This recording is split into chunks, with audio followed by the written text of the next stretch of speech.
I'm glad to have you here. Follow my story until the end and comment the city you're watching from. On Christmas Eve, after gifting my son Marcus a BMW and handing his wife Ava a $12,000 Hermes bag, I waited for the moment they would hand me something, anything that showed I mattered. Instead, my son cleared his throat and said, "Mom, we didn't get you anything this year. Ava says you need to learn to give without expecting anything back." Ava sat back with a satisfied smile, admiring her designer bag, completely unaware that I had spent the last 3 months documenting every lie she'd told, every dollar she'd stolen, and every text message she'd sent to the man she was planning to run away with after she destroyed my son's life.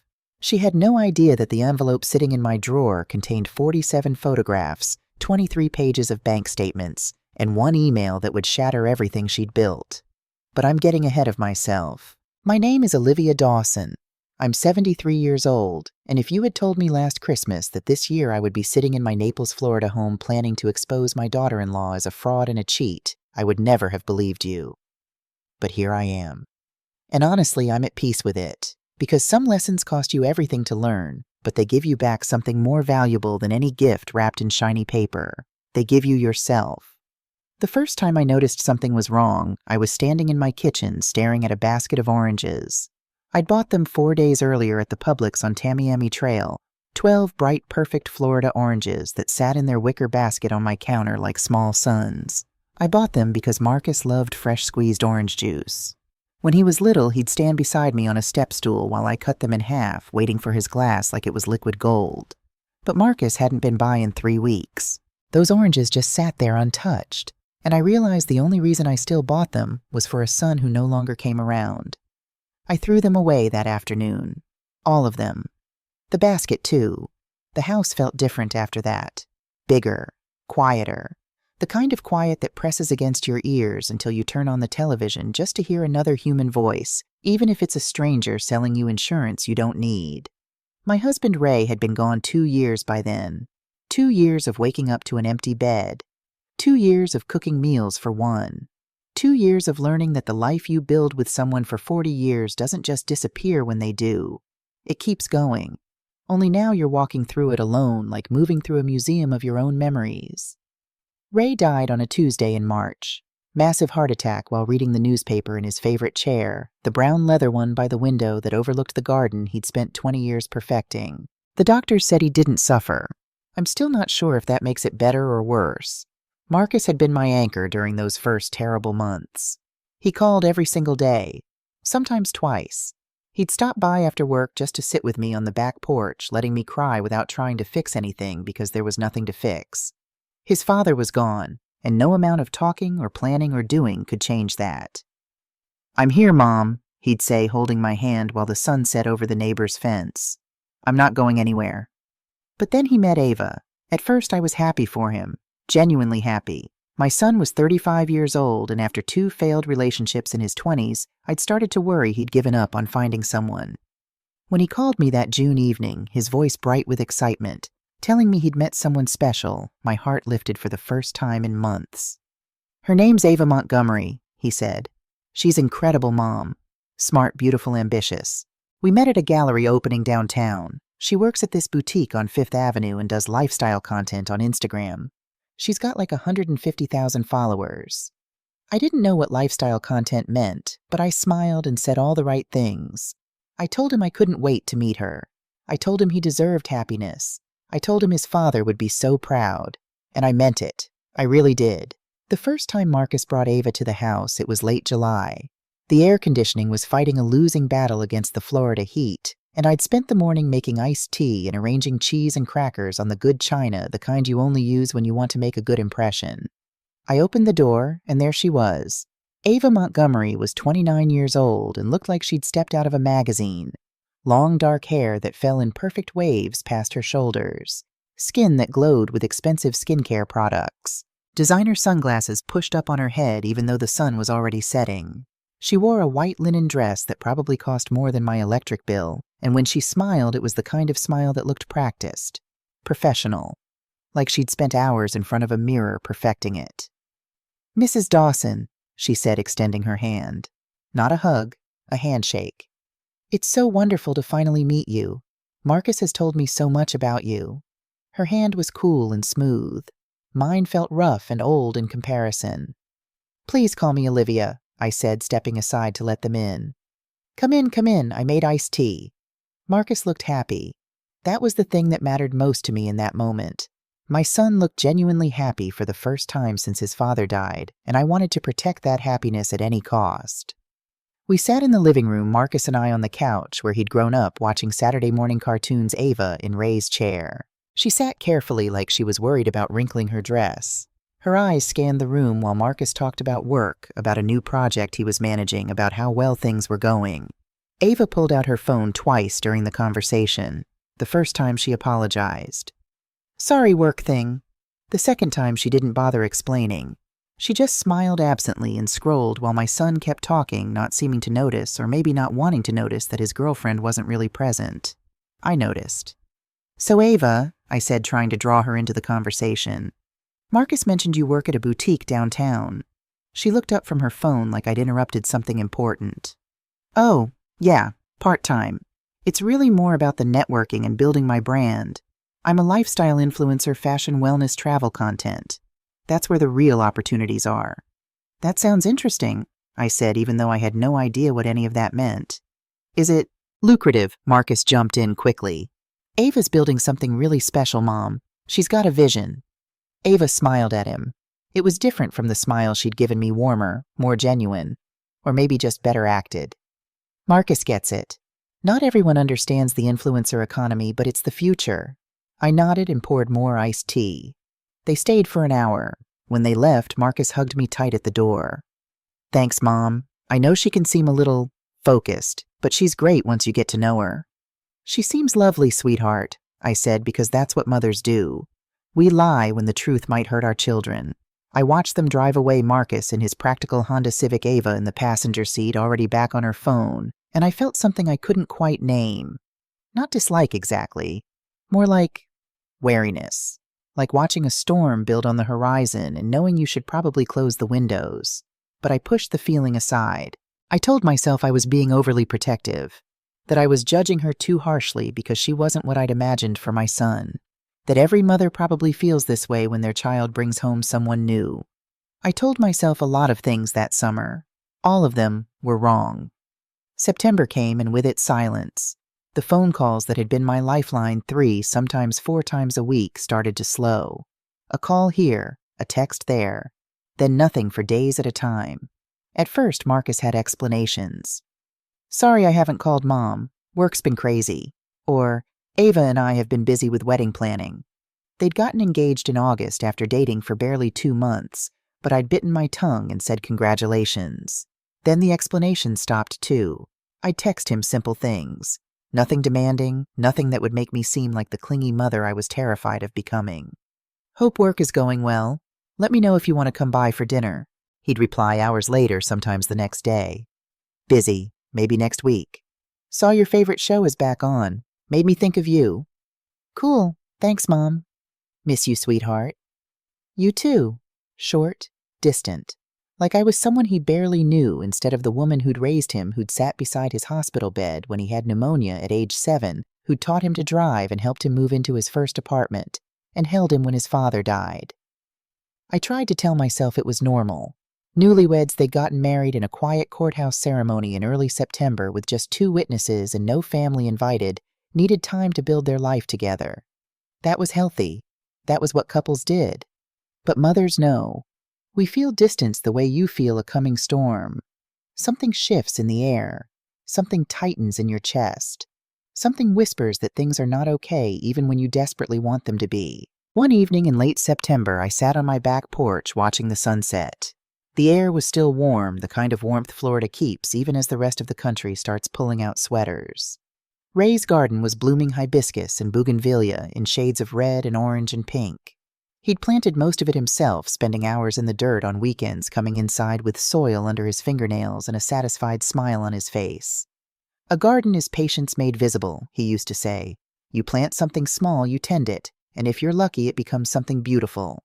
I stared at those flowers and thought about Marcus, about how I'd planted something small, a tiny baby placed in my arms 35 years ago, and tended it with everything I had.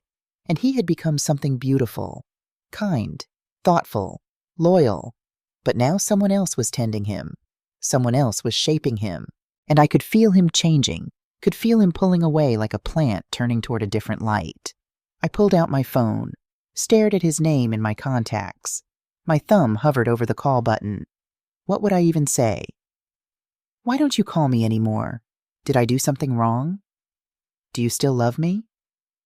The question sounded pathetic, even in my head. A mother begging her grown son for attention. So I didn't call. I just sat there watching the sky turn from pink to purple to dark, feeling the weight of loneliness settle deeper into my bones. My phone buzzed. For a second, my heart lifted. Maybe Marcus was thinking of me, too. Maybe. But it was just a text from Janice Porter, my friend from the neighborhood. Book club this Thursday, we're reading that mystery you liked. I typed back, I'll be there. At least someone still wanted my company. The text came on a Saturday morning in early October. I was in the kitchen making coffee and trying to decide if I had enough energy to grocery shop or if I could stretch what was in the refrigerator one more day. My phone lit up Marcus Dawson. My heart jumped the way it always did when I saw his name. I grabbed the phone like it might disappear if I didn't move fast enough. Hey, Mom. Me and Ava might stop by this weekend if we have time. She wants to talk to you about something. I read it 3 times. Might stop by. If we have time. Not I want to see you, or I miss you. And the second part, she wants to talk to you about something. Not Marcus. Ava. I typed back immediately. Of course. When were you thinking I'll make dinner? The response came 20 minutes later. Tonight around 6, don't go to any trouble. Don't go to any trouble. I spent the next 8 hours preparing. I scrubbed the kitchen counters even though they were already clean. I vacuumed the living room. I changed the hand towels in the bathroom. I set out fresh flowers, white roses from the grocery store arranged in the crystal vase Ray gave me for our 20th anniversary. And I cooked. Roast chicken with garlic and rosemary the way Marcus loved it as a child. Mashed potatoes made from scratch with real butter and cream. Cornbread Ray's recipe, the one his mother had passed down to him, the one that required buttermilk and a cast-iron skillet and patience. Green beans sautéed with bacon. Cranberry sauce from scratch, not the canned kind. By 5:30, the house smelled like home, like Sunday dinners when Marcus was growing up, like Thanksgiving and birthdays and all the ordinary Tuesdays that had made up our family life. I wanted Marcus to walk in and smell this. I wanted him to remember what it felt like to be loved without conditions, without complications, without someone telling him what to think or feel or do. I wanted my son back. At 6:15, I heard a car in the driveway. I checked my reflection in the hallway mirror one last time. I'd put on a nice blouse. Nothing fancy, just the blue one Marcus had complimented once. I'd even put on a little makeup, which I rarely bothered with anymore. The doorbell rang. I opened the door, and there he was. My son. Marcus looked tired, more tired than a 35-year-old should look, but when he saw me, he smiled. A real smile. The kind that crinkled the corners of his eyes. Hey, Mom. Hey, sweetheart. I hugged him, and for just a second, just one perfect second, he hugged me back the way he used to. Tight, safe, like I was still the person he came to when the world felt too big. Then Ava stepped out of the car and the moment ended. She was wearing sunglasses even though the sun was setting. A designer purse hung from her shoulder. I recognized the interlocking C's of Chanel. Her outfit probably cost more than I spent on clothes in a year. She walked up the driveway slowly, her heels clicking against the concrete, scrolling through her phone. Hi, Olivia, she said without looking up. Not warm, not cold, just neutral. Come in, I said, stepping aside. Dinner's almost ready. Marcus's face lit up when he stepped inside. Mom, it smells amazing. Is that chicken and cornbread? I finished. Your favorites. He grinned. You didn't have to do all this. I wanted to, I said simply. Because I did. Because cooking for my son was one of the few ways I had left to show him I loved him. Ava wandered into the living room while Marcus and I headed to the kitchen. She didn't take off her sunglasses, just looked around like she was assessing real estate instead of visiting her mother-in-law's home. I pulled the chicken from the oven and Marcus appeared at my shoulder with a kitchen towel ready to help carry dishes to the table like he'd done 1,000 times growing up. How have you been, Mom? He asked quietly. Really? I'm good, sweetheart. I lied. Keeping busy. Janice and I have been going to book club. The garden's doing well. I'm sorry I haven't called more. Work has been... It's okay, I said quickly. Too quickly. Because it wasn't okay, but I didn't want him to feel guilty. Didn't want to be the mother who made her adult son feel bad for living his own life. We carried the food to the dining room. I'd set the table with the good china white plates with delicate blue flowers around the edges, the ones Ray and I got as a wedding gift 43 years ago. Cloth napkins, the silver candlesticks that had been his grandmother's. Ava sat down and immediately pulled out her phone. She took a photo of her plate, just the plate, not me, not Marcus, not the effort I'd put into this meal, and started typing. Marcus noticed me watching. "She's just posting for her followers," he said, like that explained everything. Like it was normal to photograph your dinner instead of having a conversation with the people who made it. We ate. Or rather, Marcus and I ate. Ava picked at her food, moving it around her plate while her thumbs moved across her phone screen. The blue light illuminated her face in the candlelight. "This is delicious, Mom," Marcus said around a mouthful of chicken. "Seriously, I forgot how good your cooking is." "I'm glad you like it, honey." "Ava, you should try the cornbread. Mom makes it from my dad's recipe." Ava looked up briefly. "I'm not really a carb person." She set her fork down and went back to her phone. I felt something cold settle in my stomach. Not anger exactly, more like sadness. This woman couldn't even be bothered to pretend to enjoy a meal I'd spent hours preparing. Couldn't be bothered to put down her phone for 20 minutes to have dinner with her husband and his mother. And Marcus just sat there accepting it. Like this was normal. Like this was fine. We finished eating in near silence. I asked Marcus about work. He told me about a promotion he was hoping for a project he was managing. I asked questions. He answered. Ava scrolled. After dinner, Marcus helped me clear the table. Ava stayed in the dining room, phone still in hand. "She's pretty absorbed in her work," I said carefully as Marcus scraped plates into the trash. "Yeah, she's really focused on growing her brand right now. It's important to her." "I can see that." There was something in my tone that made him stop and look at me. "You don't like her." "I didn't say that." "You don't have to say it, Mom. I can tell." I set down the dish I was holding and turned to face my son. "Marcus, I barely know her. You've been together 4 months. You got married 6 weeks ago, and I've spent maybe 3 hours total in her company. How can I like or dislike someone I don't know?" "You don't need to know someone to judge them." The words stung. "I'm not judging her, sweetheart. I'm trying to get to know her, and she won't put down her phone long enough for me to do that." Marcus's jaw tightened. "She's building a business, Mom. She's trying to create something. Not everyone understands that, but I do." "I understand hard work, Marcus. I worked 30 years as a school secretary while raising you and helping your father build his landscaping business.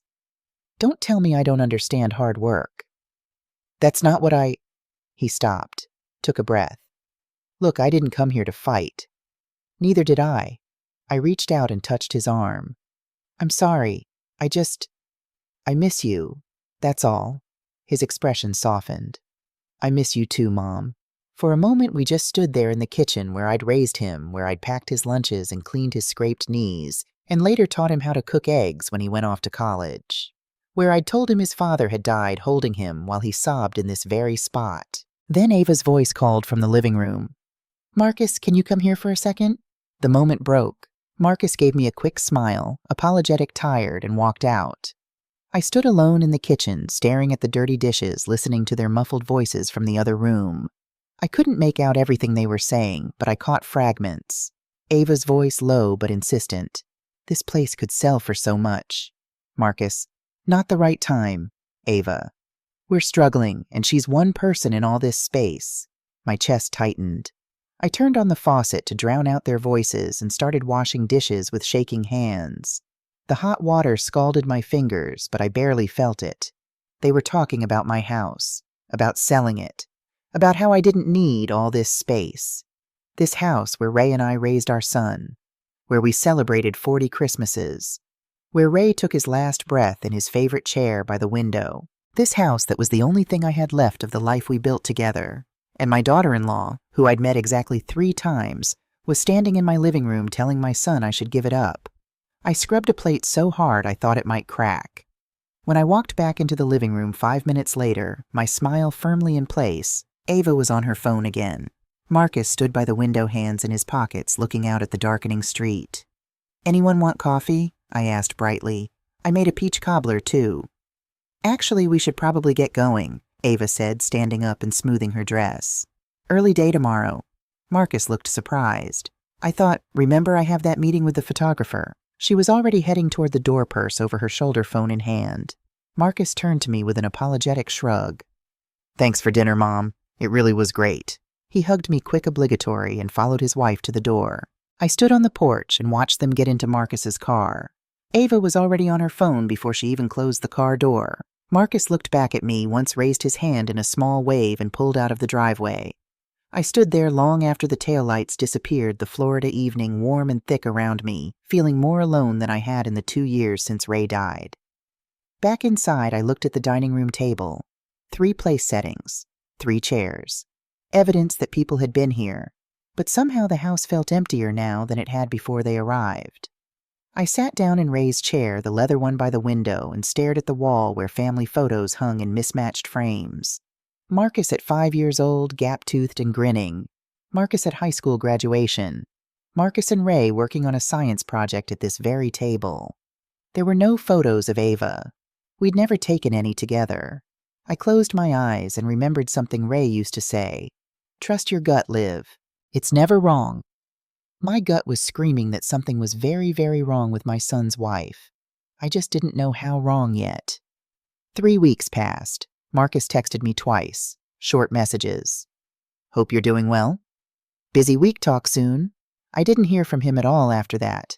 Then on a Saturday in late October, my phone rang. Marcus's name lit up the screen and my heart did that pathetic little leap of hope it always did. Hey, sweetheart, I answered, trying not to sound as desperate as I felt. Hey, Mom. His voice was warm, almost like the old Marcus. Listen, Ava and I are having a little cookout at our place this afternoon. Nothing fancy, just burgers and hanging out. You should come. I was so surprised I almost dropped the phone. Really? Yeah, I know it's been a while. Thought it would be nice. Around 2. I'd love to, I said, trying to keep the relief out of my voice. Can I bring anything? Just yourself. See you then. After we hung up, I stood in my kitchen smiling like an idiot. He wanted to see me. He'd invited me to his home. Maybe things were getting better. Maybe I'd been wrong about Ava. Maybe she just needed time to warm up to me. Mothers are excellent at lying to ourselves when the truth is too painful to face. I spent the morning getting ready. I bought a store-made potato salad from Publix, the good kind with the red potatoes and fresh dill, and a bottle of decent wine. I wore a nice blouse, not too fancy, but not too casual either. I even put on makeup and a little perfume. The drive to their apartment complex took 20 minutes. They lived in a 2-bedroom rental near the highway, the kind of place young couples live while they save up for something better. The buildings were beige stucco with red tile roofs arranged around a parking lot that always seemed too small for the number of cars. I found their unit on the 2nd floor. Number 2 on 14.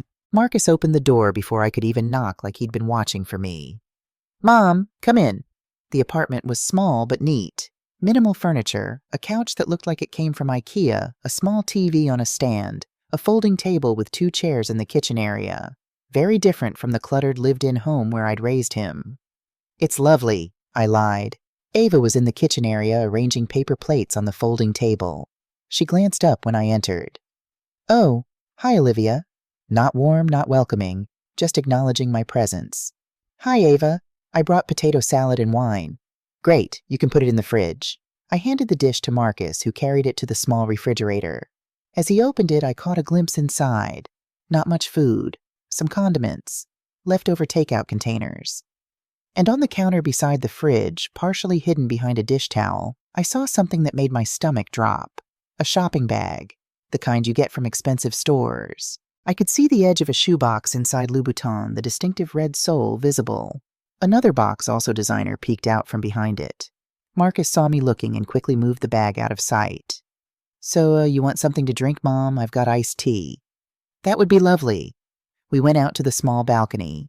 Marcus had set up a tiny charcoal grill, the kind you get at Target, for $20. It overlooked the parking lot, but he'd tried to make it nice. 2 folding chairs. A string of lights that probably came from the same Target trip. For a little while, it felt almost normal. Marcus flipped burgers and told me about work. About a big project he'd landed, about his boss finally noticing his efforts. He laughed at something I said, really laughed the way he used to, and I felt that tight knot in my chest loosen just a little. Then Ava stepped onto the balcony phone pressed to her ear. "Babe, I'm taking this call real quick," she said without looking at either of us. Marcus nodded. "Sure." Ava walked down the stairs to the small patch of grass near the fence that separated the complex from the next property over. She stood with her back to us, phone to her ear, her free hand gesturing as she talked. Marcus and I kept talking. He told me about his coworker Steve, who reminded him of his father, the way he organized his desk, the terrible dad jokes he told that somehow still made people laugh. "Dad would have liked him," Marcus said softly. "Your father would be so proud of you, sweetheart," I said. "Of the man you've become." Something flickered across his face. Something sad. Would he?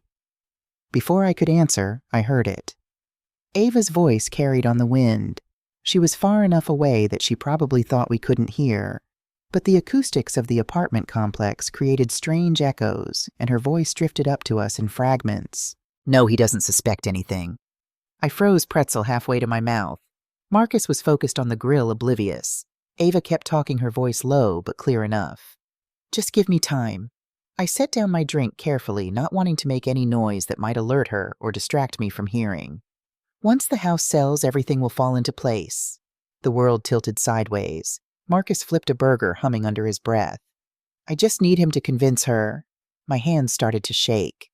"She won't see it coming." I couldn't breathe, couldn't move, could only sit there listening to my daughter-in-law discuss my house, my home, like it was already hers to sell. Ava laughed, a soft, satisfied laugh. Said a few more words I couldn't make out, then ended the call. She turned and started walking back up the stairs.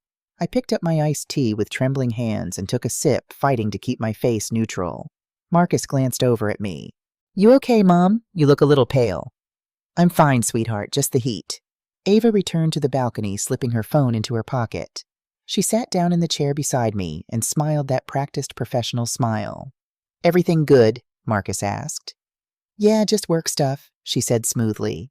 I looked at her, really looked at her for the first time since I'd arrived. And I saw her clearly now. Not as my son's wife. Not as someone who just needed time to warm up to me. I saw her as exactly what she was, someone with a plan. Someone who had identified a target and was executing a strategy. Someone who saw my home, my life's work, my last connection to my husband as nothing more than an asset to be acquired. My phone, my house, my son. The rest of the afternoon passed in a blur. I don't remember what we talked about. I don't remember what the food tasted like. All I could hear was Ava's voice on that phone call echoing in my head. "Once the house sells, everything will fall into place." Not if, once. Like it was already decided. When it was time to leave, Marcus walked me to my car. The sun was setting, painting the parking lot in shades of orange and gold. "Thanks for coming, Mom," he said, hugging me. A real hug this time, the kind that made me want to cry. "It was really good to see you." "I love you, sweetheart," I said, holding on maybe a second too long. "So much. Love you too." I got in my car and drove home in complete silence. No radio, no music. Just the sound of my breathing and the rush of traffic and my own thoughts spinning in circles. He doesn't suspect anything. Who was she talking to? What didn't Marcus suspect? Once the house sells. She was already planning for it. Already dividing up money that wasn't hers.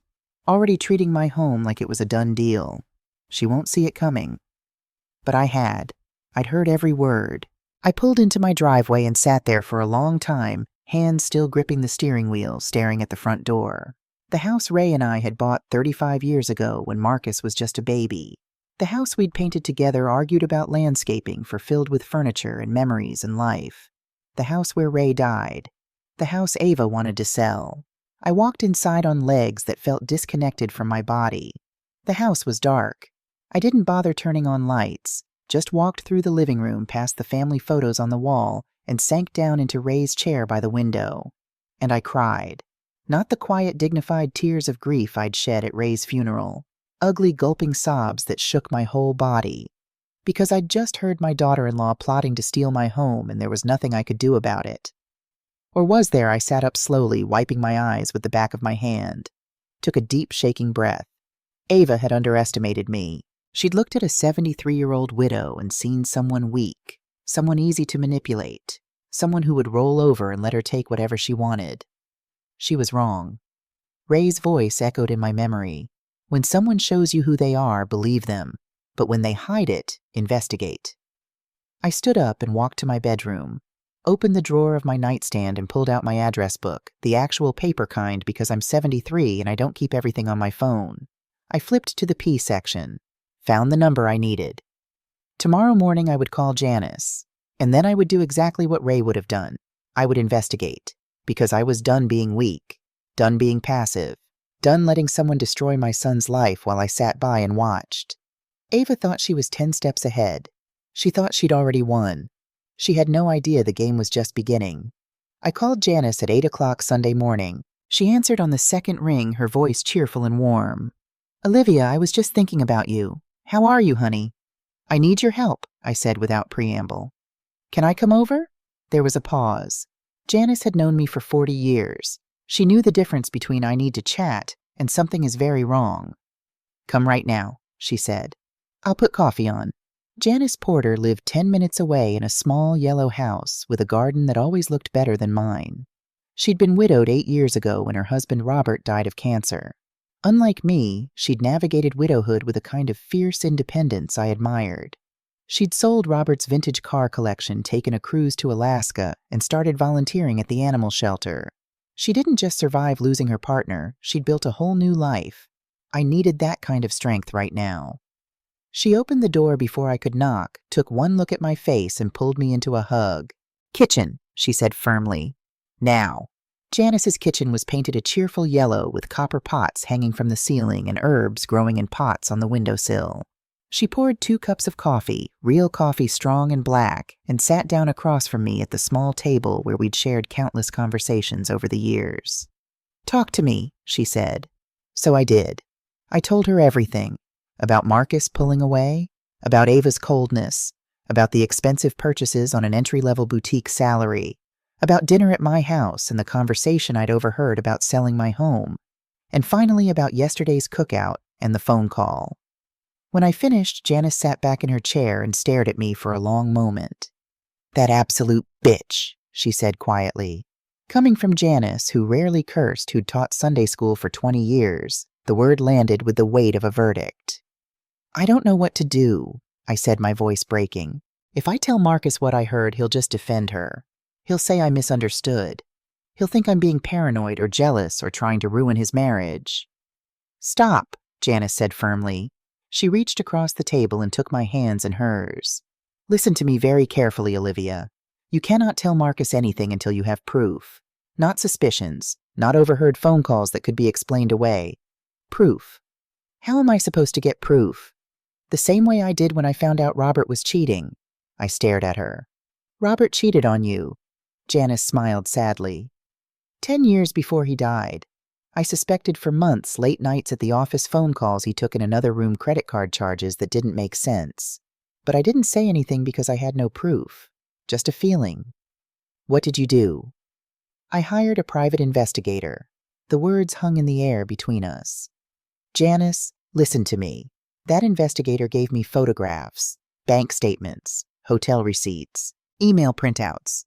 When I finally confronted Robert, he couldn't deny it, couldn't gaslight me, couldn't make me feel crazy, because I had everything documented."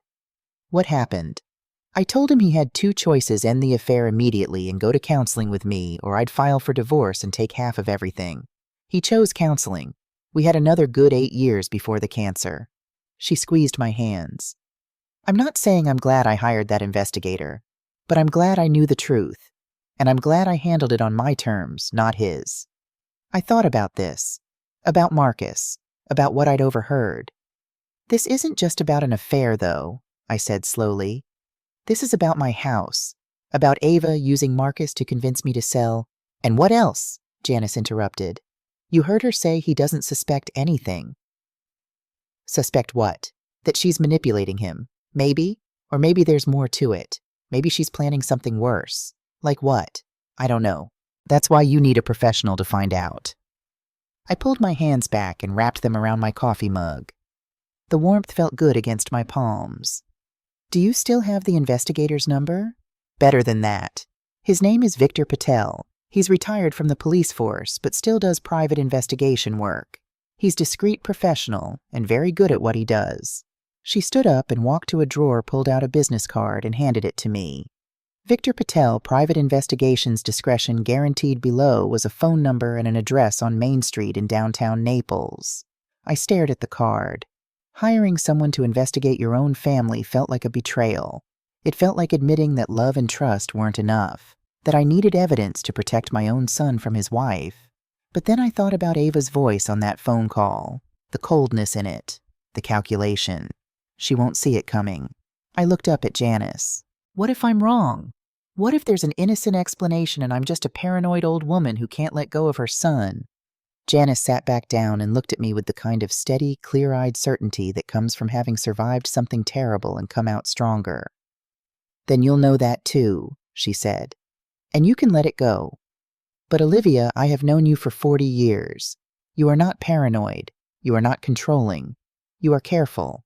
And your instincts have never been wrong. But no buts. Call him, today. Because if your instincts are right, and I think they are, then your son is in danger. Not physical danger, maybe, but the kind that ruins lives. Financial danger. Emotional danger. And you can't protect him if you don't know what you're protecting him from. I looked down at the card again. Victor Patel, discretion guaranteed. Okay, I said quietly. I'll call him. Janice smiled. Good. And Olivia, one more thing. What? You're not doing this because you're weak or clingy or can't let go. You're doing this because you're a mother. And that's what mothers do. We protect our children. Even when they're grown. Even when they don't know they need protecting. Even when it costs us everything. I felt tears sting my eyes. Thank you. Don't thank me yet. Wait until you see what Mr. Patel finds. Monday morning, I woke up at 5:30 with Victor Patel's business card on my nightstand. I'd put it there before going to bed, like keeping it close would give me the courage I needed. I stared at it in the gray pre-dawn light. The card was simple white with black lettering, nothing fancy, but it represented a line I was about to cross. Once I made this call, once I hired someone to investigate my daughter-in-law, there would be no going back. I made coffee, sat at the kitchen table, watched the sun come up over the neighbor's fence, thought about Marcus as a little boy running through this very kitchen with a superhero cape tied around his neck, convinced he could save the world. Now I was the one who had to save him. At 9 o'clock sharp, I dialed the number. A man answered on the third ring. Patel Investigations. His voice was calm, professional, with just a hint of an accent. Hello, I said, my voice steadier than I felt. My name is Olivia Dawson. Janice Porter gave me your number. She said you might be able to help me. Ah, yes, Mrs. Porter. How is she? She's well. She speaks very highly of you. That's kind of her. What can I do for you, Mrs. Dawson? I took a deep breath. I need you to investigate my daughter-in-law. I think she's planning something that will hurt my son, but I don't have proof. Just a feeling, and one conversation I overheard. I see. Are you available to meet in person? These matters are better discussed face to face. Yes. When I have an opening at 2 o'clock this afternoon. My office is above Romano's Tax Services on Main Street, second floor suite 204. I'll be there. After we hung up, I sat very still listening to the house settle around me. Ray's house. Our house. The house Ava wanted to take.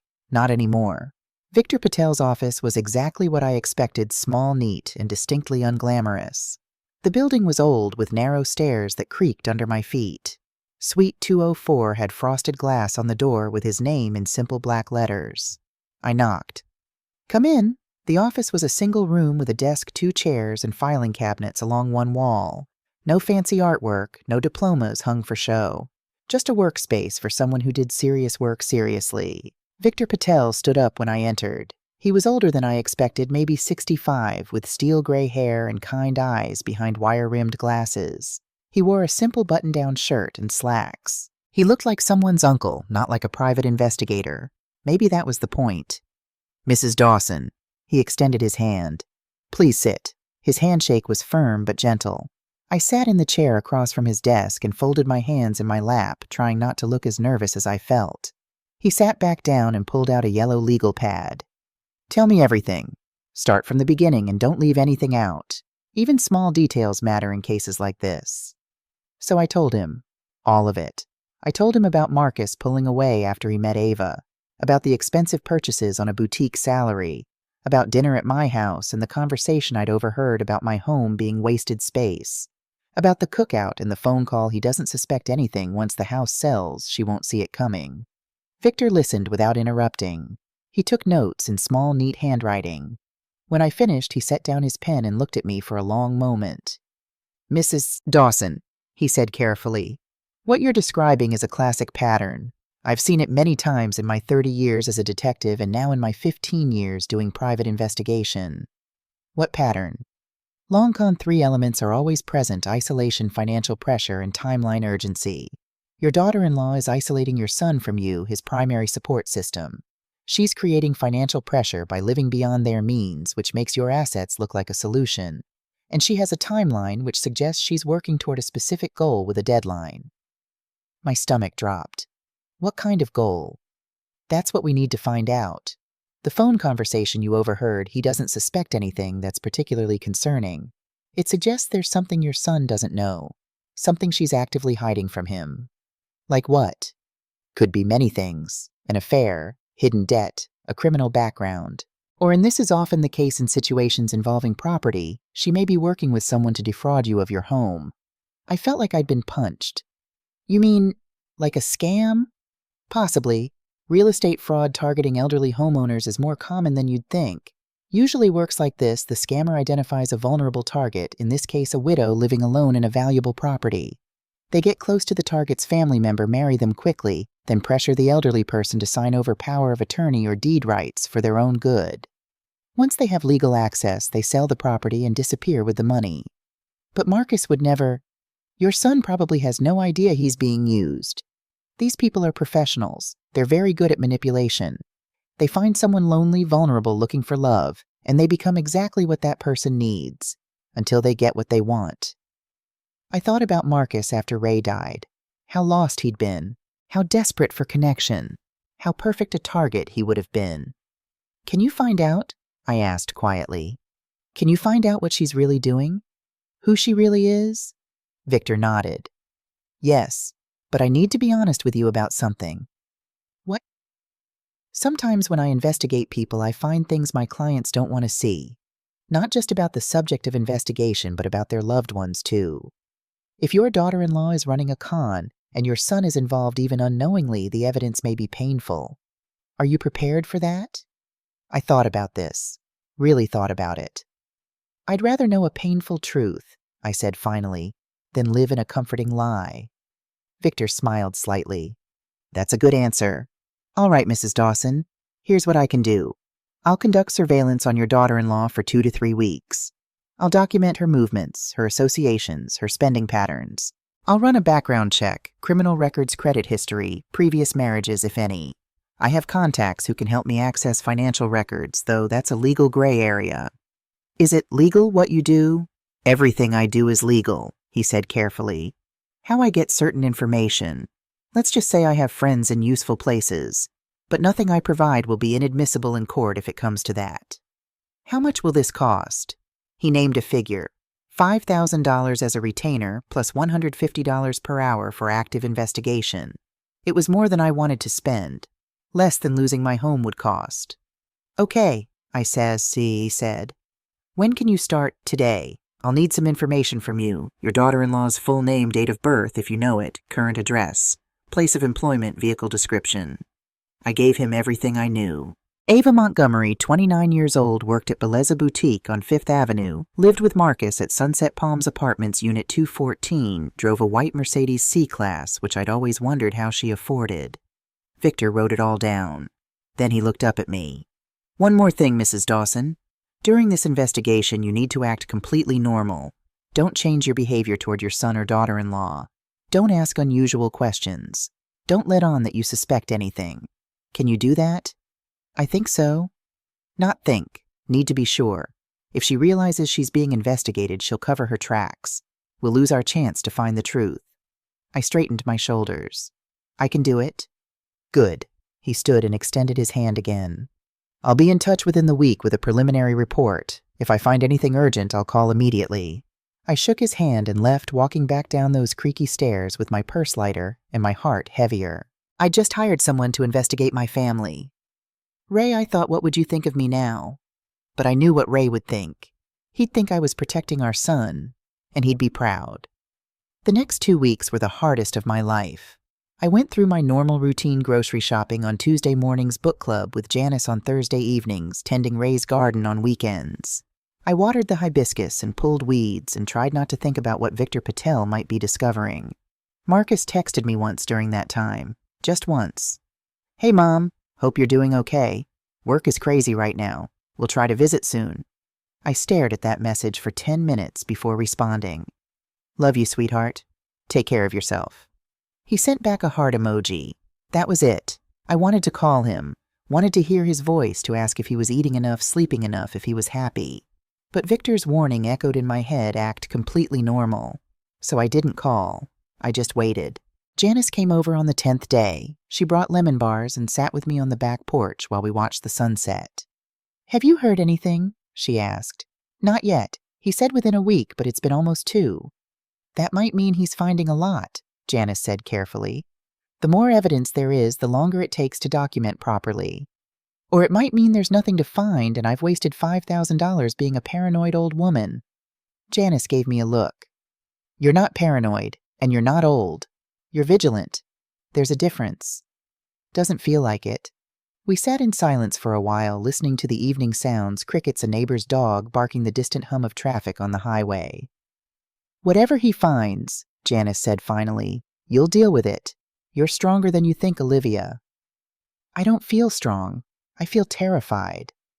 "That's because you love your son. Fear and love go together when it comes to our children. We're afraid of losing them, afraid of failing them, afraid of not being enough." She squeezed my hand. "But you're doing the right thing. Trust that." After she left, I sat on the porch alone until the stars came out. Ray used to love this time of evening. He'd sit in the chair next to mine, the chair that now sat empty, and we'd talk about nothing and everything. What Marcus did at school that day, what needed fixing in the house, plans for the weekend. "I miss you," I whispered to the empty chair. "I really, really miss you." The chair didn't answer. The stars didn't offer advice. I was alone with my fear and my waiting. On day 14, my phone rang at 2 in the afternoon. Unknown number. My heart jumped. "Hello. Mrs. Dawson, this is Victor Patel." I sat down immediately, my legs suddenly weak. "Did you find something?" "Yes. I think you should come to my office, today if possible. I can be there in 30 minutes. I'll be waiting." I grabbed my purse and keys with shaking hands and drove to downtown Naples on autopilot. I don't remember the drive. Don't remember parking. Don't remember climbing those stairs. I only remember knocking on Victor's door and hearing him say, "Come in." He was sitting at his desk with a thick manila folder in front of him. His expression was serious. Not angry, not judgmental, just serious. "Sit down, Mrs. Dawson." I sat. He looked at me for a long moment. "Before I show you what I've found, I want you to take a deep breath. What you're about to see is going to be difficult." My mouth went dry. "How difficult?" "Very, but you need to see it. You need to know the truth about who your daughter-in-law really is and what she's been doing." He opened the folder. The first thing Victor pulled from the folder was a photograph. He slid it across the desk slowly, like handling something fragile. I picked it up with trembling hands. It was Ava. Standing outside a restaurant I didn't recognize somewhere upscale, with valet parking and white tablecloths visible through the windows. She was wearing a dress I'd never seen, something expensive and clingy. But that wasn't what made my heart stop. It was the man standing beside her. He was tall, maybe 45, with graying hair and an expensive suit. His hand rested on the small of Ava's back, not casually, not politely, but intimately, possessively, the way a man touches a woman who belongs to him. Ava was smiling up at him, not the practiced professional smile she gave Marcus and me, a real smile, warm, genuine. "Who is this?" I managed to ask. "His name is David Brennan," Victor said. "He owns Brennan Commercial Properties, a real estate development firm based in Fort Myers.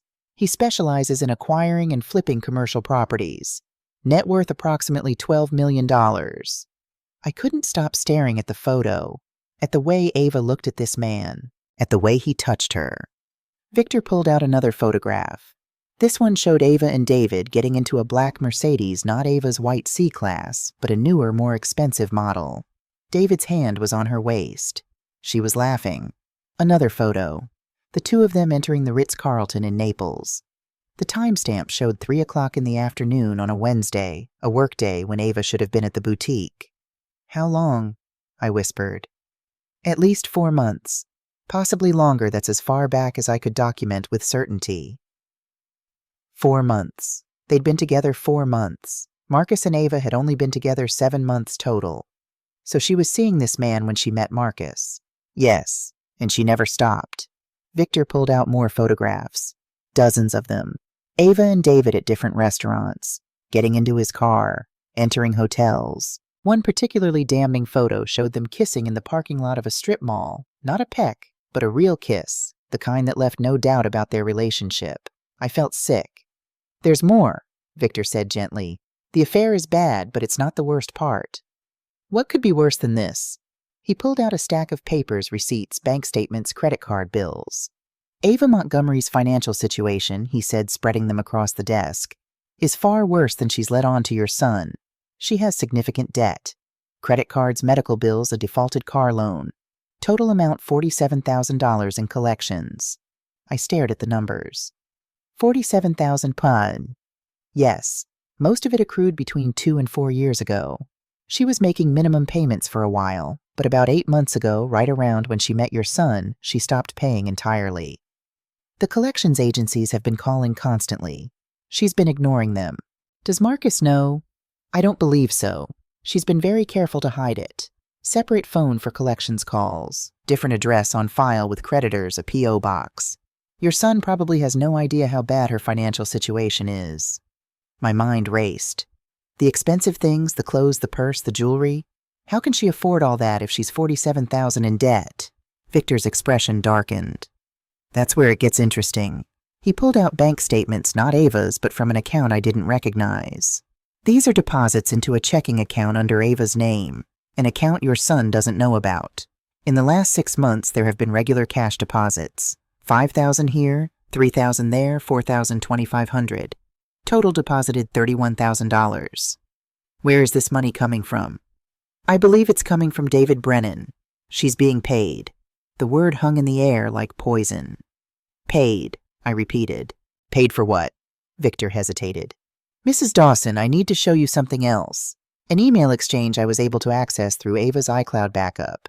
She uses the same password for multiple accounts, poor security practice, but fortunate for us. He pulled out several printed pages. I've highlighted the relevant sections. I took the pages with numb fingers and started reading. From Ava Montgomery to David Brennan.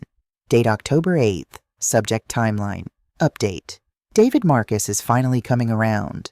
I've been working on him for months about his mother's house. He's starting to see my point. She doesn't need all that space. It's wasted on one old woman. She'd be happier somewhere smaller. The plan is still on track. I need to convince Marcus to talk to her about selling. He feels guilty about abandoning her after his dad died, so he'll do anything to make things better for her, including convincing her to downsize. Your estimate was $600K for the property, correct? Once she lists it, your firm can make an offer at $450K under market value, but still attractive for a quick sale.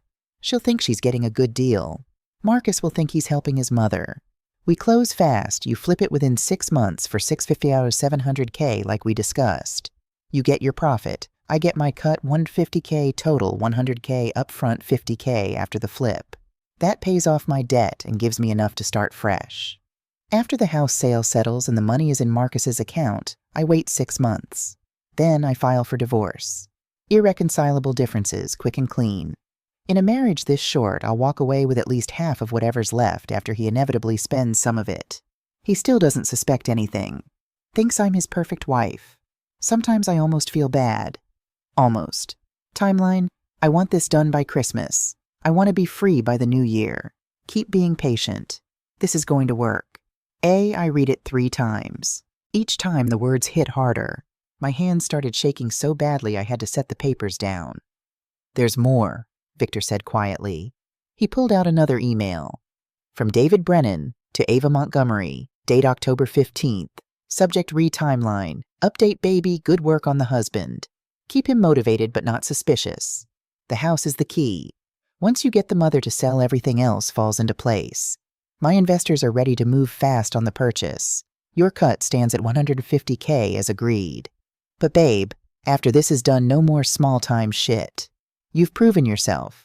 I have bigger projects lined up, elderly targets with real money. You're good at this. Too good to waste on a $600K house flip.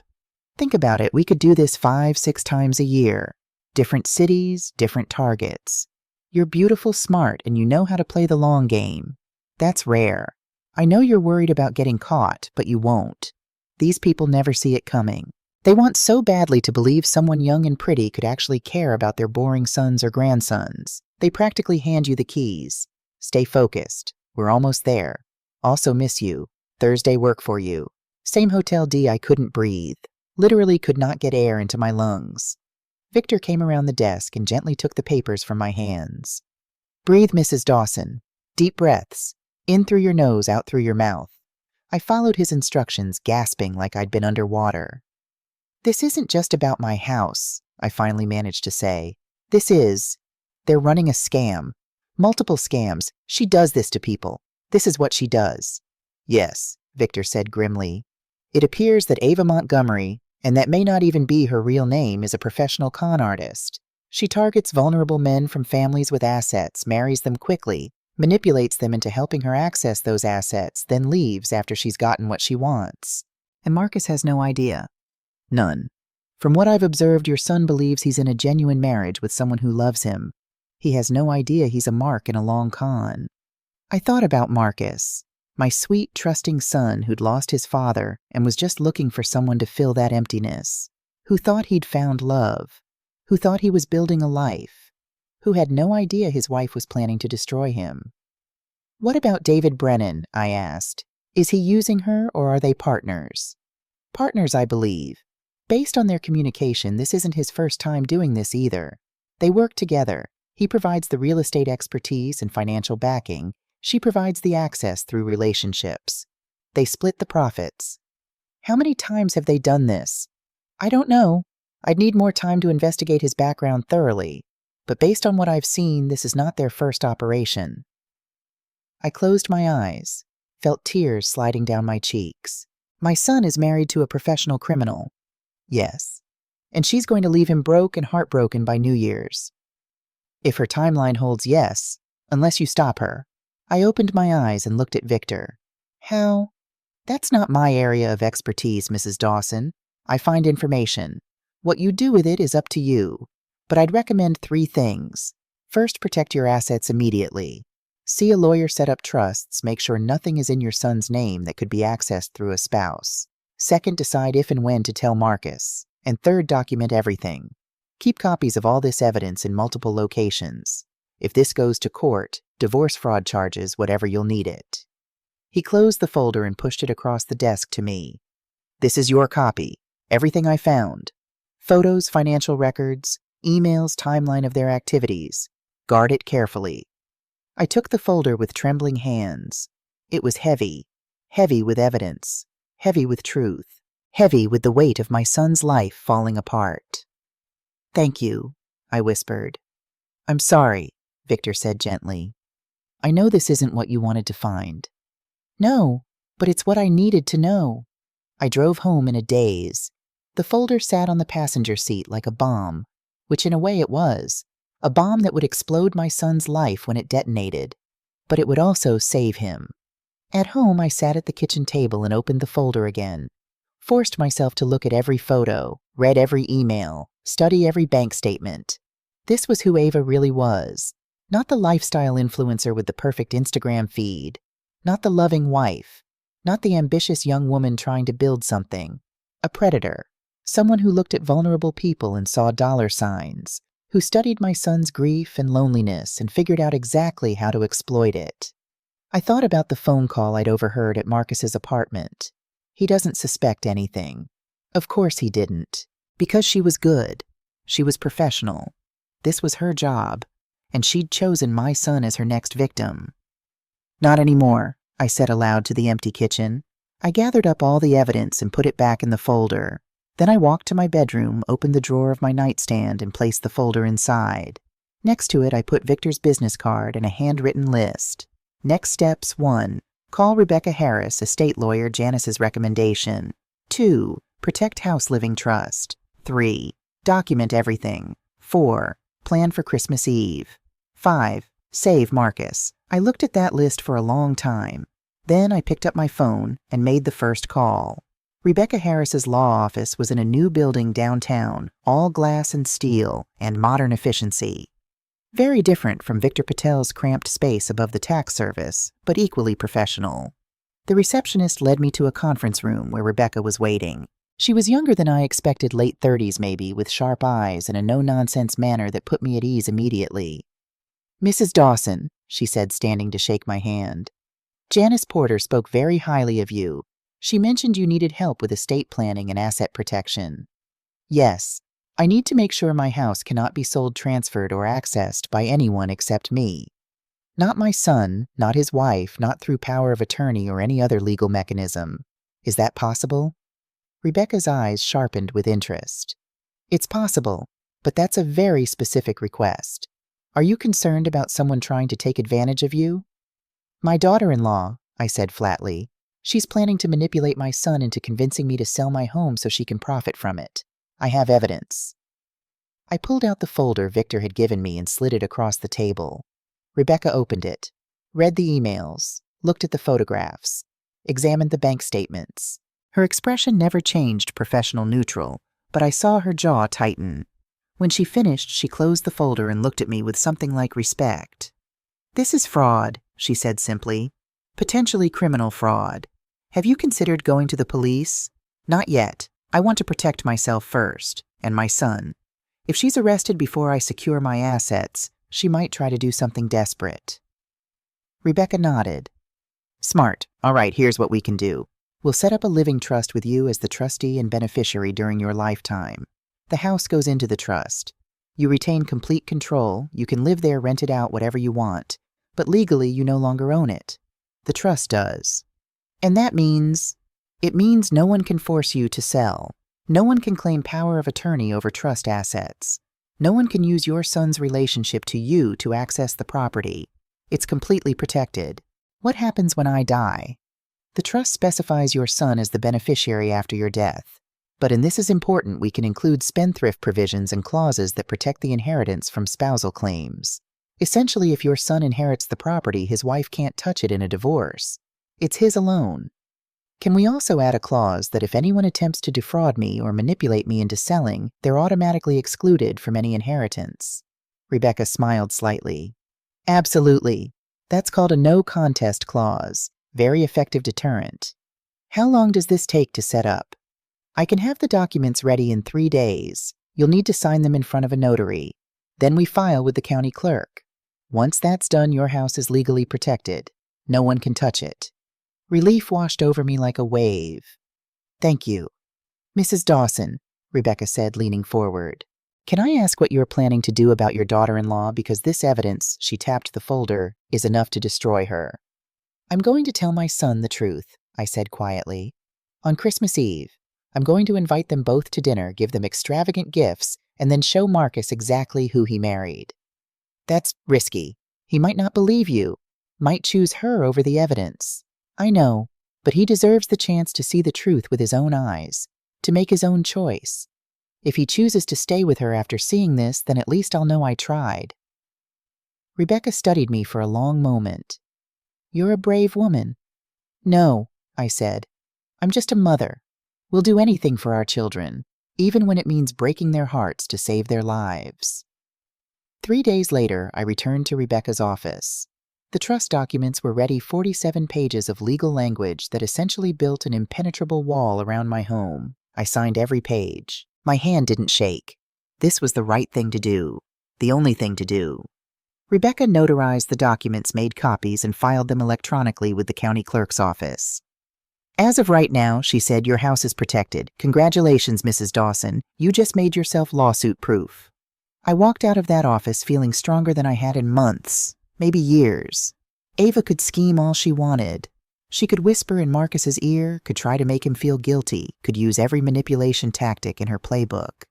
It wouldn't matter, because my house was no longer mine to sell. It belonged to the Dawson Family Trust, and I was the only one with access. She'd lost before she even knew she was playing. That evening, I sat down at my kitchen table with a notebook and pen. At the top of the page, I wrote Christmas Eve plan. Then I started writing. Guests, Marcus and Ava only menu. All Marcus's favorites. Roast turkey garlic, mashed potatoes, cornbread cranberry sauce, apple pie timing. Dinner at 6 p.m., gifts at 7:30, revelation at 8:00, gifts. Marcus BMW. I'd been saving. He needed a reliable car. Ava Hermes Birkin bag, $12,000. The bait that would make her comfortable unsuspecting the reveal. After they give me nothing or humiliate me, somehow I could feel it coming. Present the evidence folder. Let Marcus read it himself. Stay calm, no emotions, just facts. Give him space to process. Offer him a place to stay when he's ready to leave her. I stared at that last line. When he's ready to leave her. Not if, when. Because once Marcus saw those emails, once he understood how completely he'd been used, he would leave. He had to. My son was a good man. Ray and I had raised him to value honesty, integrity, loyalty. When he saw proof that his wife had none of those things, when he understood that their entire relationship was a lie, designed to steal from his mother, he would leave. He had to. I closed the notebook and went to bed sleeping better than I had in weeks, because I wasn't helpless anymore, wasn't passive, wasn't waiting for someone else to destroy my family. I was taking action. Building defenses. Preparing for war. And when Christmas Eve came, Ava Montgomery was going to learn that the sweet, lonely old widow she'd targeted was not what she seemed. I was a mother protecting her child. And there's nothing more dangerous than that. November disappeared in a blur of planning and waiting. I went through the motions of normal life grocery shopping, book club, tending the garden, but inside I was counting down to Christmas Eve like a soldier preparing for battle. I didn't hear much from Marcus. A text here and there. Busy with work. Talk soon. Each message felt more distant than the last, like he was slowly fading away from me. But I didn't push, didn't call, didn't beg for his attention. Because soon, very soon, everything would change. In mid-November, I went to the BMW dealership on Airport Road. The salesman, a friendly man named Tom who reminded me of Ray, showed me several certified pre-owned models. What's your budget, ma'am? Around $30,000. It needs to be reliable, safe, and something a young professional would be proud to drive. Tom's eyes lit up. I have just the thing. He showed me a 3-year-old BMW 3 Series in midnight blue. Low mileage, single owner, immaculate condition. The leather interior still smelled new. The dashboard gleamed. Your son is going to love this, Tom said. I hope so, I replied, running my hand along the hood. This car cost nearly everything I had left in savings after Ray's medical bills and funeral expenses. But it was worth it. Worth seeing Marcus's face light up. Worth showing him that his mother still believed in him, still loved him, even when he'd pushed me away. I wrote the check. Tom arranged for the car to be detailed and topped off with gas. On Christmas Eve, I could pick it up and drive it home, park it in my garage, hidden from view until the right moment. Big red bow, Tom asked with a grin. The biggest you have. The Hermes bag was harder to acquire. I'd never bought anything that expensive in my life. Ray and I were comfortable, but we weren't luxury handbag people. We saved for retirement for Marcus's college fund for emergencies. A $12,000 purse would have seemed insane, but this wasn't about the purse. This was about bait. I went to the Hermes boutique in downtown Naples on a Tuesday afternoon when I knew it would be quiet. The store was elegant in a way that made me feel old and out of place. White marble floors, glass cases, beautifully dressed saleswomen who looked like they'd stepped out of fashion magazines. A young woman approached me with a professional smile. Good afternoon. How may I help you? I need a Birkin bag, I said, trying to sound confident. The nice one, for a gift. Her smile warmed slightly. Oh, how lovely. Birkin bags are quite special. Did you have a color preference? Something neutral, elegant. The kind a young woman would show off on Instagram. She led me to a private viewing room and brought out several options. I chose a 35-centimeter Birkin in taupe, understated, expensive-looking, the kind of bag that screamed wealth without being gaudy. "This is our Togo leather," the saleswoman explained. "Very durable, very sought after, an excellent choice. How much this particular piece is $12,500. I didn't flinch, didn't hesitate, just pulled out my checkbook. The saleswoman's eyebrows rose slightly. "I'll need to verify the funds, of course." "Of course." 20 minutes later, I walked out of that boutique with a shopping bag that weighed almost nothing but cost more than some people's cars. The bag was wrapped in tissue paper, sealed in a protective sleeve, placed in an orange box tied with brown ribbon. Perfect bait for a woman who valued appearances over everything. I imagined Ava's face when she opened it, the way her eyes would light up, the way she'd immediately want to photograph it, post it, show off her generous mother-in-law who gave such expensive gifts. She'd feel safe, comfortable, like she'd won, right up until the moment I destroyed her. December arrived with cooler weather, at least cooler by Florida standards. The temperature dropped into the 60s, and people actually wore light jackets in the evenings. I spent the first week of December decorating the house, not because I felt festive, but because I needed everything to look perfect. Normal, like a grandmother excited to celebrate Christmas with her family. I pulled out the boxes from the attic, 40 years of accumulated decorations. Ray and I had collected ornaments from every place we'd traveled, every milestone in Marcus's life. Baby's first Christmas, Disney World 1995, Marcus's college graduation, our 40th wedding anniversary. I hung them all on the tree in the living room, the same tree we'd put up every year for decades. White lights not colored, Ray had always preferred white lights. Glass ornaments that caught and reflected the glow. Tinsel that Marcus used to throw by the handful when he was little, giggling as it stuck to everything. The house looked beautiful, warm, inviting, like a home where a family loved each other. The irony wasn't lost on me. On December 15th, I sent Marcus a text. Casual, light, the kind of text a normal mother would send. "Hi, sweetheart. I'm doing a small Christmas Eve dinner this year. Just you and Ava. Would love to have you both here. Let me know if you can make it. Love you." 3 hours passed, then 5, then 8. I was starting to think he wouldn't respond at all when my phone finally buzzed at 9 p.m. "Marcus, that sounds nice, Mom. Let me check with Ava." Not yes, not we'd love to. Let me check with Ava. Like he needed permission to see his own mother. 20 minutes later, another text came through. But this one wasn't from Marcus. "Ava, hi, Olivia. Marcus showed me your text. We'd love to come for Christmas Eve. So sweet of you to invite us. Should we bring anything?" I stared at that message, at the exclamation points, at the false enthusiasm, at the fact that she was responding, not my son. I typed back, "Just yourselves. Dinner at 6. Ava, perfect, can't wait." I set down my phone and took a deep breath. She was coming. They were both coming. In 9 days, this would all be over. The week before Christmas, I rehearsed. I know it sounds strange, but I actually practiced in front of the mirror. Practiced staying calm. Practiced my facial expressions. Practiced what I would say when the moment came. "Marcus, I need to show you something." Too dramatic. "Sweetheart, there's something you need to know." Too ominous. "I have some information about Ava that I think you should see." Too formal. Finally, I settled on something simple. "If tonight is about lessons, then let me teach you something." It felt right, dignified but strong. A response to whatever humiliation Ava was planning, because I knew she was planning something. The email had said Christmas. She had a timeline. Something was going to happen that night that would make me look weak, desperate, easy to manipulate. I was ready for it. In fact, I was counting on it. Janice came over on December 23rd. She brought homemade cookies and sat with me at the kitchen table while I made final preparations. "Are you sure you want to do this?" she asked. "Once you show him that evidence, there's no taking it back." "I'm sure. He might not believe you, might think you fabricated it."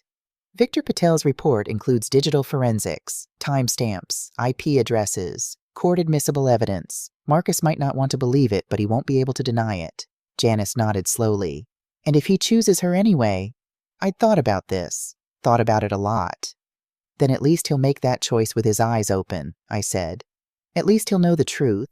What he does with that truth is up to him. I can't control that. I can only control whether I tell him or stay silent." "You're brave, Olivia." "No, I'm just done being a victim in my own life. Janice squeezed my hand. Ray would be proud of you. Tears stung my eyes. I hope so. We sat in silence for a moment, the kitchen warm with cookie-scented air and afternoon sunlight. What will you do after? Janice asked. After tomorrow night. I don't know. If Marcus leaves her when he leaves her, I'll help him however I can. If he stays... I took a breath. If he stays, then I'll have to accept that I did everything I could. And I'll have to let him go. That would break your heart. It already is broken, I said quietly. At least this way I'll know I fought for him. I woke up at 5 a.m. on Christmas Eve. Couldn't sleep anymore. Too much nervous energy coursing through my body. I made coffee and sat on the back porch watching the sky lighten from black to deep blue to purple to pink. Ray's garden was blooming poinsettias he'd planted 3 years ago, red and bright in the morning light. He'd loved Christmas. Loved the lights and the music and the excuse to be generous. Give me strength today, I whispered to the garden to the sky to raise memory. Help me do this right.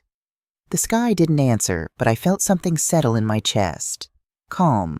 Determination. I was ready. I spent the morning cooking. Started with the turkey, 14 pounds rubbed with butter and herbs, stuffed with Ray's cornbread dressing recipe. I'd made this turkey dozens of times over the years. Could probably do it in my sleep. While it roasted, I made the sides. Mashed potatoes with real butter and cream the way Marcus loved them. Green beans with bacon and onions. Cranberry sauce from scratch, not the canned kind with the ridges. Ray's mother's cornbread recipe, the one that required buttermilk and a cast-iron skillet, and patience. The house filled with the smell of home, of family dinners and holidays and love. By noon, the turkey was done. I covered it with foil to rest. Set the table with the good china, the white plates with blue flowers that Ray and I got as a wedding gift 43 years ago. Cloth napkins, the silver candlesticks. Everything looked perfect. At 2 p.m., I drove to the BMW dealership. Tom was waiting with the car detailed gassed up with an enormous red bow on the hood. "Merry Christmas, Mrs. Dawson," he said with a warm smile. "Your son is a lucky man." "I hope he knows that," I said quietly. I drove the BMW home carefully, my old Honda following behind, courtesy of Tom's assistant, who would drive it back to the dealership. I pulled into my garage and closed the door. The car sat there gleaming in the dim light, a $30,000 symbol of a mother's love. Or maybe a mother's desperation. I went back inside and placed the small jewelry box with the car keys under the tree. Next to it, I set the orange Hermes box with its brown ribbon. 2 gifts, 2 very different messages. For Marcus, I believe in you. I support you. I love you. For Ava, I'm still trying to win your approval. I'm still the foolish old woman you think I am. Both messages were lies in their own way, but tonight the truth would finally come out. At 4 p.m., I went upstairs and got ready. I showered, did my hair, put on makeup more than usual because I wanted to look strong. In control. Not like a victim. I chose a simple blue dress, the one Marcus had complimented years ago. Pearl earrings Ray gave me for our 25th anniversary. My wedding ring, which I still wore every day, even though Ray was gone. I looked at myself in the mirror. 73 years old. Gray hair, lines around my eyes. Hands that showed decades of work. But my eyes were clear, steady, determined. You can do this, I told my reflection. Then I went downstairs to wait. They arrived at 6 p.m. exactly. I heard Marcus's Honda pull into the driveway. He'd sold his old car months ago, probably to help with expenses he couldn't afford thanks to Ava's secret debt. I took a deep breath, smoothed my dress, and opened the door. Marcus stood on the porch holding a bottle of wine. He looked tired, more tired than any 35-year-old should look. Dark circles under his eyes. A tightness around his mouth that hadn't been there 6 months ago. But when he saw me, he smiled. A real smile, the kind that crinkled his eyes. "Hey, Mom. Merry Christmas." "Merry Christmas, sweetheart." I hugged him, and for just a moment, one perfect moment, he hugged me back the way he used to. Tight, safe, like I was still his anchor in the world. Then Ava stepped out of the car and the moment ended. She was wearing a designer dress I'd never seen before, something that probably cost more than my monthly grocery budget. Her hair was perfect. Her makeup flawless. She looked like she was going to a charity gala, not dinner at her mother-in-law's house. She scrolled on her phone as she walked up the driveway, her heels clicking on the concrete. "Merry Christmas, Olivia," she said without looking up. Perfunctory. Automatic. Merry Christmas, Ava. Come in, please. Dinner's almost ready. Marcus stepped inside and stopped. His eyes went wide as he took in the decorated tree, the set table, the warm light from the candles I'd lit. Mom, this is wow. You went all out. I wanted it to be special, I said. And I meant it. This would be the last Christmas we spent together one way or another. Either Marcus would see the truth and leave Ava, or he would choose to believe her lies, and I would lose my son. Either way, nothing would ever be the same after tonight. We moved into the dining room. I'd set 3 places, me at the head of the table where Ray used to sit Marcus and Ava on either side. Ava sat down and immediately pulled out her phone. She photographed her place setting from multiple angles, then started typing. Marcus watched her with something in his eyes I couldn't quite read. Not quite irritation, not quite sadness, something in between. Ava maybe put the phone away for dinner, he said gently. She glanced up, smiled that practiced smile. Just posting real quick. Your mom worked so hard on this. My followers will love it. She took a photo of the whole table, then one of the turkey I was carrying in from the kitchen. Click, click, click. Caption post done. Then finally she set the phone face down on the table. This looks amazing, Olivia, she said. You really outdid yourself. I served the food, carved the turkey, passed the dishes, watched Marcus fill his plate with the eagerness of someone who hadn't had a home-cooked meal in too long. This is incredible, Mom, he said around a mouthful of mashed potatoes. Seriously, I forgot how good your cooking is. I'm glad you like it, sweetheart. Ava picked at her food, moving it around her plate without really eating. She took a small bite of turkey, a fork full of green beans. Then she set down her fork and reached for her phone again. Sorry, just need to check something, she murmured. Marcus's jaw tightened, but he said nothing. I watched this play out, my son trying to enjoy a meal while his wife ignored everything around her. And I thought about the emails Victor had shown me, the cold calculation in Ava's words. Sometimes I almost feel bad. Almost. She didn't feel bad. Didn't feel anything except greed and ambition and the thrill of getting away with a con. But not for much longer. We ate in near silence. I asked Marcus about work. He told me about his promotion he'd gotten, it finally the one he'd been working toward for months. I was genuinely happy for him. Proud. That's wonderful, sweetheart. Your father would be so proud. Something flickered across Marcus's face. Pain, maybe, or regret. Thanks, Mom. I wish he was here. Me too, honey. Every day. Ava's phone buzzed. She glanced at it and I saw her expression change. Just for a second. A flash of something excitement, nervousness. She typed a quick response, then looked up with a bright smile. So Olivia, Marcus told me you've been doing well. House keeping you busy. There it was, the opening she'd been waiting for. Oh, you know, it's a lot of space for one person. But it's home. Have you ever thought about downsizing? Ava asked, her voice carefully casual. I mean, there's so much equity in a house this size. You could sell it, move somewhere smaller, easier to maintain. And you'd have money left over to enjoy your retirement. Marcus shifted uncomfortably. Ava, we talked about this. I'm just saying it seems like a lot of work for your mom. Right, Olivia? All this space, all this upkeep? I set down my fork carefully.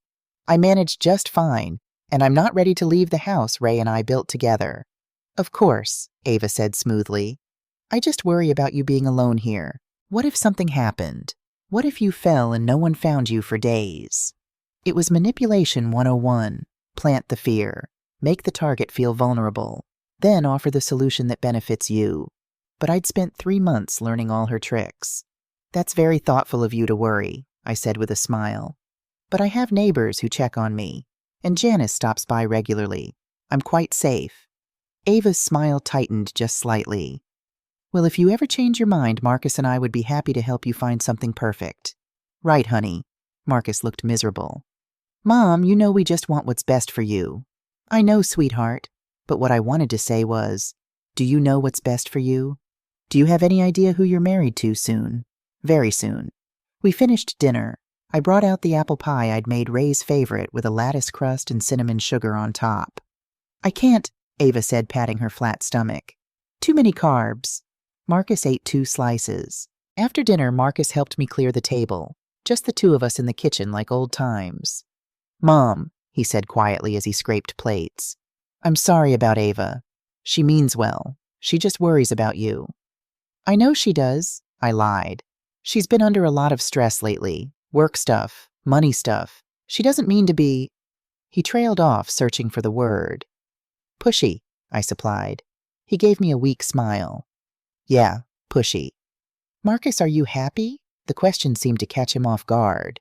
He stopped mid-scrape and looked at me. What oh? Are you happy, really happy? He opened his mouth, closed it, opened it again. Yeah. I mean, marriage is an adjustment, you know. It's not always easy, but yeah, I'm happy. He wasn't. I could see it in his eyes, in the slump of his shoulders, in the way he couldn't quite meet my gaze. But he wanted to be happy, wanted to believe he'd made the right choice, wanted his marriage to work. I touched his arm. You know I love you. Right, no matter what. I know, Mom. I love you too. From the living room, Ava called out. Marcus, can you come here for a second? The moment broke. Marcus gave me an apologetic smile and walked out. I stood alone in the kitchen, gripping the edge of the counter, preparing myself for what came next. Because I knew in my bones that whatever Ava was about to do, whatever humiliation she had planned, it was about to happen. I dried my hands on a dish towel, took a deep breath, walked into the living room with my head held high. The living room looked like a Christmas card. The tree glowed with white lights. The presents I'd arranged underneath looked festive and generous. The whole scene radiated warmth and family and love. But the air felt electric, charged with something I couldn't quite name. Should we do gifts? I asked, keeping my voice light and cheerful. Marcus looked almost relieved. Sure. Yeah, let's do gifts.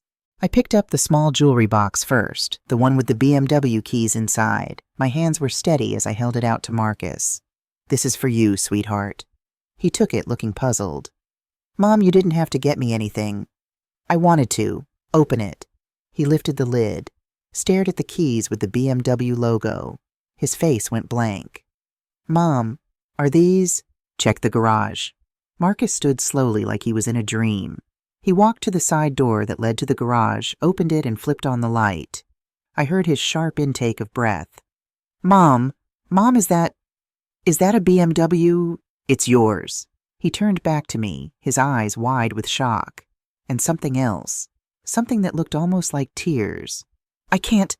This is too much. This must have cost. You deserve something nice, I said firmly. You work hard. You've been through a difficult year. I wanted to do this for you. Marcus walked back into the living room in a daze. Then suddenly he crossed the space between us and hugged me. A real hug. The kind that made my heart ache with how much I'd missed this. Thank you, he whispered. Thank you so much. I don't know what to say. You don't have to say anything. I love you. That's what mothers do. Over his shoulder, I saw Ava watching us. Her expression was calculating. Not happy for her husband. Not touched by a mother's generosity. Calculating. She saw an opportunity. Saw a woman so desperate for her son's love that she'd spend $30,000 to get a hug. She thought she'd won. I pulled back from Marcus and picked up the second gift. The orange Hermes box with its brown ribbon. And this is for you, Ava. Her eyes lit up, actually lit up when she saw the Hermes logo. She took the box with barely contained excitement, set it on the couch, and untied the ribbon with careful fingers. When she lifted the lid and saw the Birkin bag inside her mouth actually fell open. Oh my God. She lifted it out reverently, running her hands over the leather. Is this real? Of course it's real. Olivia, this is a Birkin. Do you know how much these cost? I know exactly how much it cost. Ava immediately pulled out her phone and started taking photos. The bag from every angle. A selfie with the bag. A photo of the box and tissue paper. This is perfect for my Instagram, she said, already typing a caption. My followers are going to die. She didn't say thank you, didn't look at me, just photographed her new possession and posted it to social media. Marcus was frowning now. Ava, maybe say thank you. She glanced up, smile automatic. Oh, right. Thank you, Olivia. This is very generous. The words were hollow, meaningless. She'd already gone back to her phone, editing the photo, adding filters. Marcus looked embarrassed. And something else. something that might have been the first crack in his belief. "Mom," he said, his voice strained, "you really didn't have to spend this much. This is too much." "I wanted both of you to have something special," I said, and then I sat down in Ray's chair by the window and folded my hands in my lap. And I waited, because this was the moment. I could feel it coming. The humiliation Ava had planned. The lesson she wanted to teach me about giving without expectations. Marcus stood there holding the BMW keys, looking uncomfortable. He glanced at Ava, who was still absorbed in her phone. "Ava," he said quietly, "we should give Mom her gift." Ava looked up, and something passed across her face, something cold and satisfied. "Oh," she said. "Right, about that." She set down her phone and her new Birkin bag, stood up and walked to where Marcus stood. "We didn't get you anything this year, Olivia." The words landed like stones in the quiet room. I didn't move, didn't react, just looked at her with calm, steady eyes. "I see," I said quietly. Marcus looked sick. "Ava, what are you—" She put her hand on his arm. "We talked about this, honey. Remember—" "No, we didn't talk about—" "It's a lesson in generosity." Ava continued, her voice taking on a lecturing tone. "True giving means not expecting anything in return. You should learn to give without strings attached, Olivia, without needing validation or reciprocation." She was smiling, actually smiling, like she'd just imparted great wisdom instead of delivering a calculated insult. "Besides," she added, looking around the living room with a sweeping gesture, "you have everything you need. This big house, all this space. What could we possibly give you that would mean anything?" Marcus's face had gone pale. "Mom, I didn't— This isn't what I—" But I barely heard him, because this was it. The moment I'd been waiting for. The moment when Ava showed me exactly who she was thinking I was too weak, too desperate for approval, too pathetic to fight back. She thought she'd won. She thought wrong. I reached down and opened the drawer beside Ray's chair. My hand was perfectly steady as I pulled out the thick manila folder Victor Patel had given me. I stood up slowly, walked to the coffee table between us, set the folder down with a heavy thud. The sound seemed to echo in the sudden silence. "You're absolutely right, Ava," I said, my voice calm and clear. "Tonight is about lessons." I looked directly at her, and I watched her smile falter. "So let me teach you something.